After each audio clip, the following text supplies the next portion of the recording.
here for company. Look at your right, Blake and Ryan to your slight right. Both of you, thanks. Reynolds, how's it going? Great. Why? What have you heard? Now you're poking fun at it. So now it's just a big joke? This whole thing's a joke? This is absolute cringeworthy, and they should. I love the acting. She's really. What? Have you heard something? Have you heard something? Even Steven Spielberg's kind of like, okay, what? Now, some of you definitely. People. You guys will not believe what happened. Blake Lively practically imploded on SNL. All thanks to a seriously cringeworthy moment from Ryan Reynolds. I'm talking epic levels of awkward, witnessed by, well, everyone. For months, Blake's been playing the victim, crafting this whole narrative, right? She had it down to a science, every detail perfectly calculated for maximum sympathy. But then, boom! Ryan stepped in, tripped over his own feet, and completely demolished the whole thing. Live, unfiltered, unscripted. Claims he sexual harassed her, and then by the time they premiered the movie, they weren't even speaking to each other. She made him stay in the basement, and Ryan Reynolds turned on him too. And then she claimed that he unleashed a bad PR campaign against her. He wrested his movie away from him and decided to try to hurt him. Now she's left to pick up the pieces. So how did Ryan manage this spectacular mess? Let's rewind. Picture this. Blake and Ryan arrive at the SNL 50th anniversary. All smiles, acting like they don't have a worry. This is their first big public appearance since that insane $400 million lawsuit from Justin Baldoni. They're strolling in like nothing's wrong. Blake looked incredible, of course, but Ryan, the vibe was off. You could see the discomfort radiating off him. Then, he decided to speak. He could have played it cool, avoided the topic, but no. He went full sarcasm. Tina Fey and Amy Poehler barely mentioned the lawsuit, and he just launched into this loaded one-liner. It was so reckless, so tone-deaf that it instantly changed the atmosphere. The audience laughed, but it was that laugh. The nervous, uncomfortable kind where everyone's cringing for them. Everyone knew what was going on, they'd read the headlines, and Ryan just guaranteed this mess wouldn't be going away. And Blake, her face said it all. It was the, "Are you seriously doing this right now?" kind of look. The last thing she wanted was their messy lawsuit becoming an SNL punchline. But Ryan, he does his thing, twisting real-life disasters into jokes. Consequences be damned. Remember when the lawsuit first hit? Did he step back, assess, and handle it maturely? Nope. Publicly support Blake? Nope. Instead, he jumped straight to mockery. He created Nice Pool in Deadpool, a character suspiciously similar to Justin Baldoni. Soft-spoken, over-the-top feminist, the performative ally thing, it was all there. And if that wasn't petty enough... And she goes on to say, but then they noticed that he wasn't a jerk and was actually a nice, charming person, and almost immediately I realized it too. But it took me about a week to admit it. Reports were that Blake Lively and Leighton Meester, who played best friends on that show, were not friends during the 6-season run of the show. Leighton Meester and Penn Badgley and other Gossip Girl co-stars have remained silent in the wake of the Baldoni legal drama. He even threw in a pregnancy joke, knowing how much Baldoni advocates for those struggling with fertility. Baldoni's team clocked it instantly. This wasn't a random gag. It was a deliberate public jab. And now, months later, he's doing it again. Only this time it's on live TV with Blake right there. The moment he made that joke, you could feel the temperature drop. Even Tina and Amy froze. Like, do we laugh or pretend this didn't happen? Because everyone knew this lawsuit was not a joke. Instead of backing off, Ryan doubled down. Apparently, when you're facing a $400 million lawsuit, the best distraction is a Coneheads joke? Seriously. He completely switched topics. A desperate attempt to change the subject. Tina and Amy tried to play along, but it was so forced. It was one of those awkward moments where everyone's just trying to prevent a complete train wreck. And poor Blake, who spent years crafting this perfect image, America's sweetheart, the Hollywood darling, watched it all crumble. Not because of the lawsuit itself, not because of a leaked scandal, but because of one careless sentence caught on camera and delivered with peak arrogance. And the whole thing started with a New York press junket for It Ends With Us, a film already drowning in controversy. This was supposed to be Blake's PR moment, a way to remind everyone she was still the face of a powerful female-led project. And then, Kirstie D. Flaw happened. A respected journalist offered a harmless compliment. "Congrats on your little bump." Silence. Kirstie looked confused, and then it hit her. Blake had just congratulated a woman who wasn't pregnant and had publicly spoken about her infertility struggles. The clip went viral within minutes. Twitter, Instagram, TikTok, every platform erupted. This wasn't just backlash, it was brutal. For years, Blake had been adored, admired, even envied. But this was seen as an intentional humiliation. And Kirsty didn't hold back, releasing a statement confirming everyone's worst fears. It wasn't just humiliating, it was devastating. Blake Lively is caught in old footage, revealing that yes, her secret plan is to always take control of the movies and lie to the directors, Forbes power women, and she's so confident.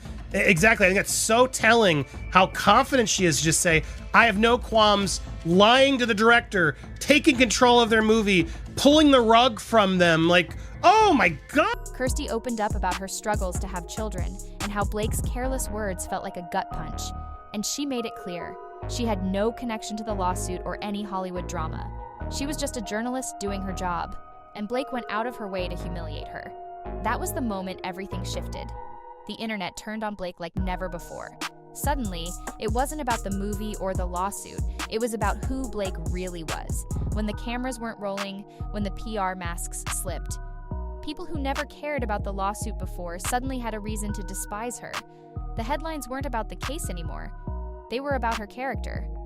Has Blake Lively always been this awful? But Blake wasn't just losing the public, she was losing control. As social media tore her apart, her PR team launched a full-scale smear campaign against Justin Baldoni. Enter Stephanie Jones and Leslie Sloan, two of the most ruthless publicists in Hollywood. This time, their job wasn't about saving Blake, it was about destroying Baldoni. By August 2024, the smear campaign was in full swing. Suddenly, anonymous sources crawled out of the woodwork. Major publications ran hit pieces on Baldoni. Overnight, the entire narrative flipped.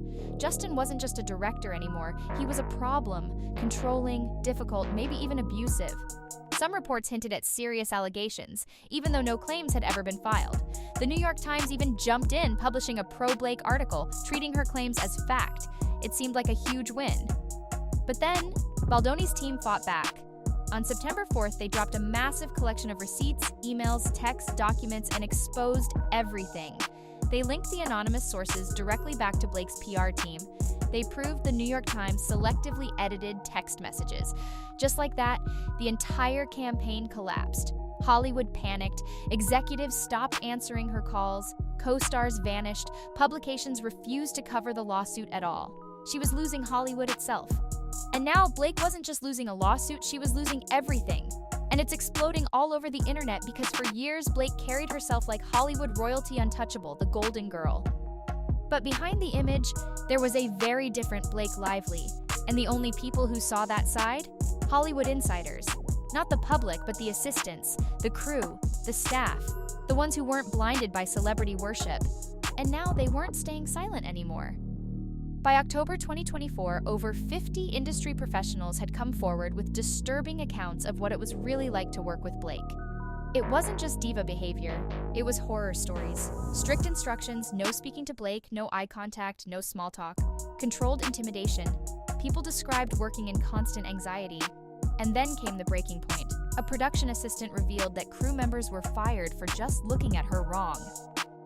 For them, sometimes that might have felt like a rug pull because you're like, you're trying to assert yourself into something that we didn't hire you to do. It felt like, I don't want to just like be an actor. Like I want to have more authorship. This wasn't just difficult, it was unbearable. A former publicist even revealed that Blake was known as mean and ruthless in industry circles, controlling, manipulative, and impossible to challenge. And that's exactly what happened with It Ends With Us. It was supposed to be Justin Baldoni's passion project. He had a clear vision, a dedicated team, and an early edit that scored higher in test screenings than Blake's version. But Blake decided it wasn't her version.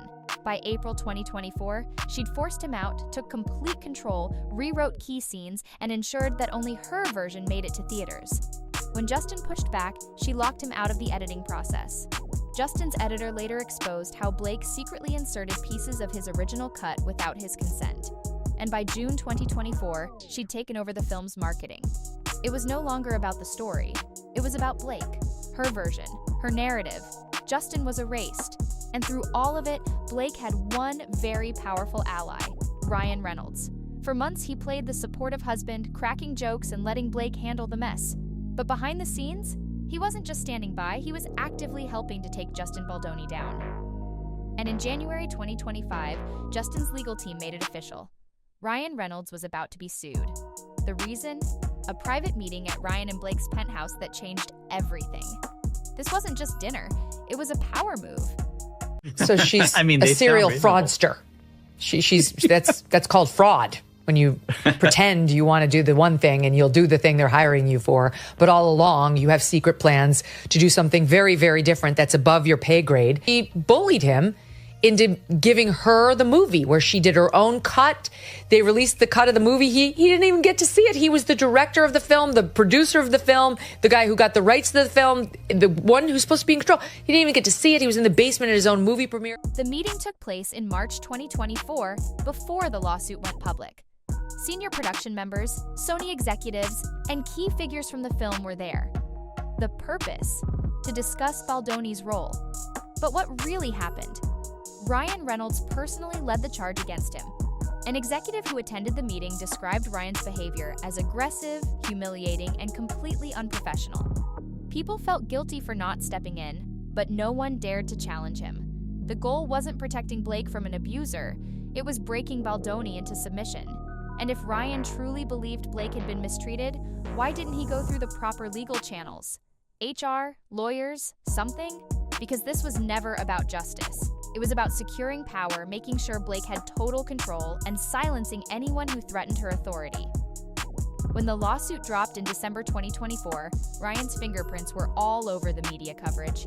He personally reached out to journalists before the story even broke, ensuring that every headline was stacked against Baldoni. But now, the plan has collapsed.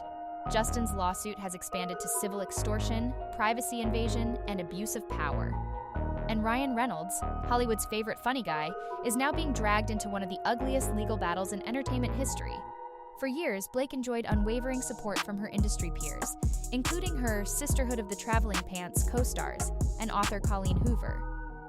But as the legal battle intensified, a conspicuous silence has settled over many of Blake's former collaborators. They know that aligning with her could pull them into a messy Hollywood feud. And the silence isn't just limited to Blake's circle. Ryan Reynolds is also watching his public image crumble. His attempt to laugh it off on SNL backfired. Some found it lighthearted, others saw it as tone-deaf. And while Blake and Ryan's reputation spirals, Justin Baldoni's support is growing. Like that, with all of the young hormones running around, Leighton Meester, Blake, Penn, all of them, I couldn't imagine a day went by where there wasn't a lot of drama on. Blake admitted that she's not a fan of starting from scratch. Again, why does all of this article, she says this, a blank page is not nearly as exciting to me as starting with a script and finding something people have overlooked. Saying, no, there's something there. To me, it's a treasure hunt. At first, Baldoni's career took a serious hit. His talent agency dropped him. But now, the tide is turning. And then came the most damaging revelation. An old 2009 interview resurfaced. Blake herself admitted to manipulating her Gossip Girl co-stars against Penn Badgley because she was angry about his casting. Only later did she admit Penn was a good guy, but the damage was done. Now, Baldoni's legal team is using it as proof of a pattern of manipulative, controlling behavior. This isn't just about one lawsuit. It's about who Blake Lively has really been all along. The fallout is impossible to ignore. Hollywood is distancing itself from the couple. Industry events that once rolled out the red carpet are now suspiciously missing their names from the guest lists. Major projects are moving forward without them. The message is clear. Blake and Ryan's influence is shrinking fast. A long, ugly legal battle could permanently stain their reputations, making studios hesitant to work with them. A legal win might restore some public confidence, but the damage is already done. And for Justin Baldoni, the stakes are just as high. A win could be the ultimate comeback, putting him back on Hollywood's A-list. But if things go south, it could cement the damage to his career. Right now, in the court of public opinion and the backrooms of Hollywood power, the tide is turning. The reign of Blake Lively and Ryan Reynolds, once Hollywood's golden couple, is now hanging by a thread. Can they survive this storm, or is this the beginning of the end? One thing's for sure, this Hollywood nightmare is far from over. Trust me, it's only just getting started. If you loved this breakdown, don't forget to like, subscribe, and hit that notification bell. Because at the rate this is spiraling, you don't want to miss what's coming. See you in the next one.